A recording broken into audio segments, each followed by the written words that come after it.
We are moving on to the last part of this examination series, the essay part especially, which is summary. We'll be looking at what summary is and everything it entails, how to answer questions in the summary exercise. Now, what is summary? We need to tell ourselves what summary is all about. These are the high points. Some of the points I've listed on the board. Summary involves writing down a brief, concise account. Summary involves writing down a brief, concise account of a long passage. You are asked to write a brief note on a longer passage given to you. Also, it is also regarded as a shortened form of a long passage after removing irrelevant information or points from the main point and given a short account of the passage using your own words. After removing all the irrelevant points, you are asked to give the same account, the originality of the passage of the account, in your own words. How do you go about that? Also, let's look at the difference. I'm sure some candidates might be asking, but there's comprehension. There's a little bit difference between comprehension. What do you do in the comprehension? Comprehension involves extraction of items of information from a given exercise, or it contain from a given exercise some information contained in the passage. While comprehension involves extraction of items of information contained in passages, in summary, you will extract basic items of information and still maintain the original passage. You will extract basic information and still retain the original passage. You can see the big difference. Comprehension just extracts some items of information, but this, you have to write a brief note in your own words and still maintain the original passage given to you. Welcome back to my channel. If this is your first time of watching this channel, this is your online English tutor at Banky's Corner. We discuss everything that has to do with English language, communication. But for this series, we have been looking at some of the likely questions in the English language paper 1, whereby students are asked to write down what they've understood about a passage, to write about letter, and this is the latter part of this essay questions that is normally asked. Please do well to like, share, and subscribe to this channel. We have looked at what summary is all about, how it is a shortening of a longer passage into a shorter form and still maintaining the originality of the passage. How do we go about answering such questions is what we are looking at, is what we have been looking at. Now, there are 4 basic items that are very necessary in answering or attempting summary questions.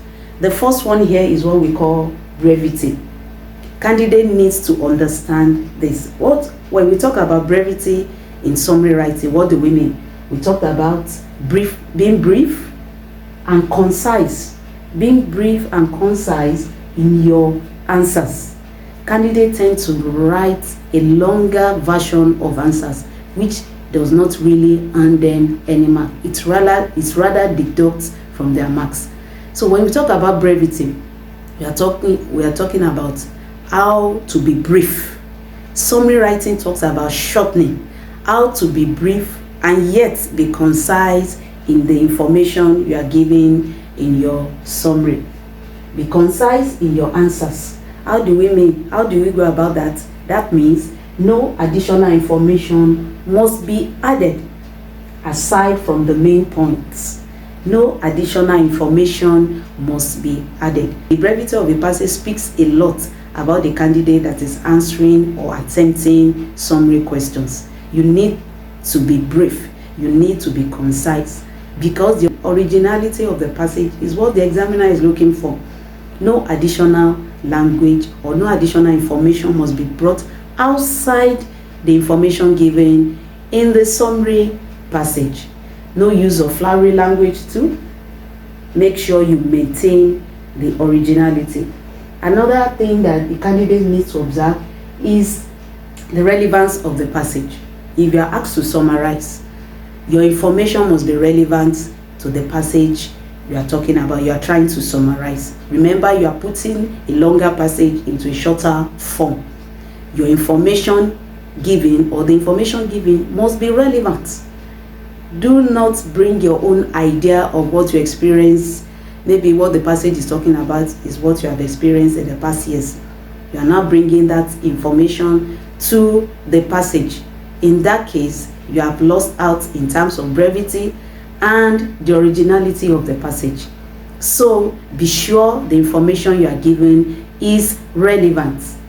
If we put the shorter form of the passage, and the longer form must be missing. So be careful, make sure the information given is relevant. Brevity must be maintained, relevance must be maintained. The third one that needs to be considered as a candidate attempting summary writing question is make sure your answers covers or have a proper coverage of the passage. This is very crucial. Your information, the information given, must have a proper coverage of the passage. Even though you are having three sentences, 4 sentences, as the questions may be asked, it must have a proper coverage of the passage. So this calls for absolute understanding of the passage.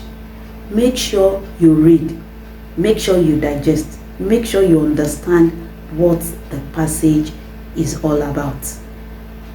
Make sure you get the information, the right information from the passage.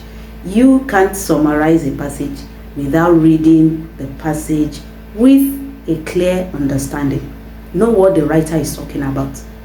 Examine the critical words the writer has put in the passage. This gives you a clue of how to have a proper coverage of the passage.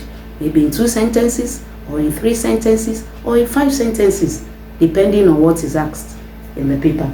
The fourth one that needs to be paid attention to is the clarity.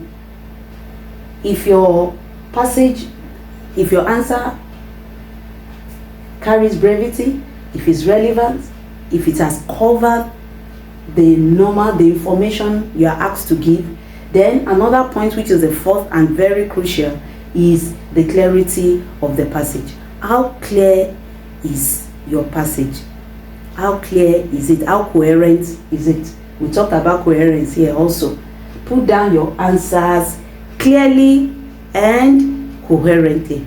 No ambiguity. Students tend to fall into the trap of ambiguity. There should be no ambiguity. There should be no confusion anywhere. Make sure your answers are clear, they are coherent, and ready to earn a good mark. Do not forget to like this broadcast. Do not forget to share, and do not forget to subscribe for more exciting topics on the summary, which is the last part of the essay questions as far as examination on WAEC and NECO series is concerned.